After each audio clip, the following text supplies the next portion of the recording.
कन्या के रूप में गंगा जी का आना। एक बार गुरु रविदास ने एक भंडारा किया। इस भंडारे में कन्या के रूप में स्वयं गंगा जी आई।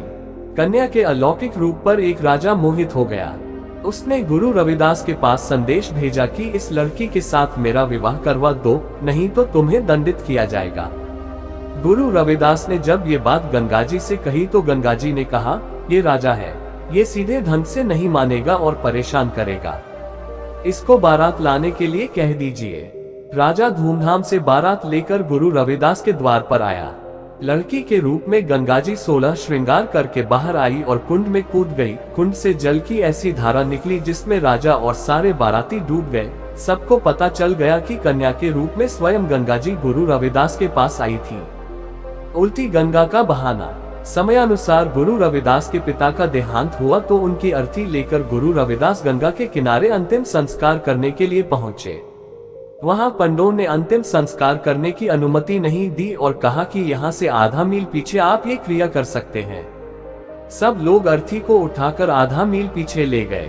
उसी स्थान पर चिता बनाकर अग्नि दी गई। इतने में गंगा जी की एक बड़ी लहर उठी और वह चिता को अपनी लपेट में ले गई। वहां से गंगा का उलट प्रवाह आया था, इसलिए इस स्थान का नाम उल्टी गंगा पड़ गया। दूसरी कहानी मनचंगा तो कठौती में गंगा।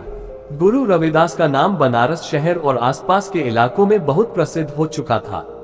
एक बार कुछ यात्री पंडित गंगाराम के साथ हरिद्वार में कुंभ के पर्व पर ब्रह्मकुंड में स्नान करने जा रहे थे। जब वे बनारस पहुंचे तो उनके मन में प्रेम उमड़ आया कि गुरु रविदास से भेंट करके फिर आगे को चलेंगे। वे गुरु रविदास का निवास स्थान पूछकर सीर गोवर्धनपुर में पहुंच गए। सभी यात्री गुरु रविदास के दर्शन करके बहुत प्रसन्न हुए। गुरु रविदास ने पूछा कि कहिए, आप कहां जा रहे हैं? पंडित गंगाराम ने बताया कि हम हरिद्वार में कुंभ स्नान के लिए जा रहे हैं। गुरु रविदास ने यात्रियों से कहा कि गंगा जी के लिए मेरी ओर से यह कसीरा ले जाओ और यह भेंट गंगा जी को तब देना जब वे हाथ निकाल कर ले, नहीं तो इसे वैसे ही मत देना। गुरु रविदास की भेंट लेकर यात्रीगण हरिद्वार की तरफ रवाना हो गए। कुछ दिनों में यात्रीगण हरिद्वार पहुंच गए। उन्होंने गंगा जी के तट पर यात्रियों की भारी भीड़ देखी। गंगा में स्नान करने के बाद पंडित गंगाराम ने कहा, हे माता गंगा जी, आपके लिए एक कसीरा भेंट के रूप में रविदास ने भेजी है। माता, अपना हाथ बाहर निकाले और इस भेंट को स्वीकार करें। ये सुनते ही गंगा जी प्रकट हो गई और हाथ बढ़ाकर उन्होंने कसीरा ले लिया।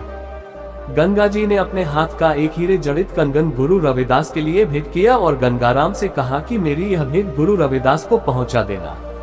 ले कंगन अति हर्षयुक्त देखत सब विस्माद, ऐसे न कबहु भयो गंगा को प्रसादी। गंगाराम सहित सभी यात्री बहुत हैरान हुए कि इस प्रकार आज तक किसी को गंगा जी ने भेंट नहीं दी थी। गंगा जी के दर्शन करके और स्नान करके पंडित गंगाराम वापस अपने घर पहुंच गया। गंगाराम ने अपनी पत्नी को प्रत्यक्ष दर्शन की सारी कथा सुनाई और गंगा जी का दिया हुआ कंगन अपनी पत्नी को रखने के लिए दे दिया।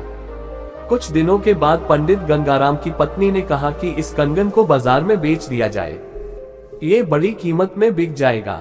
पैसे लेकर अपना जीवन मजे से गुजारेंगे, हमें किसी प्रकार की कोई कमी नहीं रहेगी। जब पंडित गंगाराम वह कंगन बाजार में बेचने के लिए गया तो कंगन की जितनी कीमत थी उसकी कीमत के बराबर किसी के पास धन नहीं था।